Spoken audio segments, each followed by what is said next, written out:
Další soutěžící je to princezna Petra Černá.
Jak ti hezky tleskají všichni.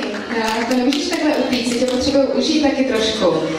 Tak, popadni dech, nadechni se, vydechni se, máš to za sebou.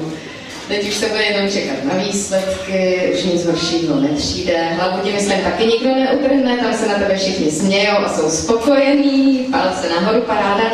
Ty bys si chtěla procestovat celý svět, je to tak? Jo. No a už jsi s tím jako začala, už jsi byla na nějakých místech? Ano. No ano, a kde jsi třeba byla, nebo kde se ti nejvíc líbilo? Na Mauricu nebo v Paříži.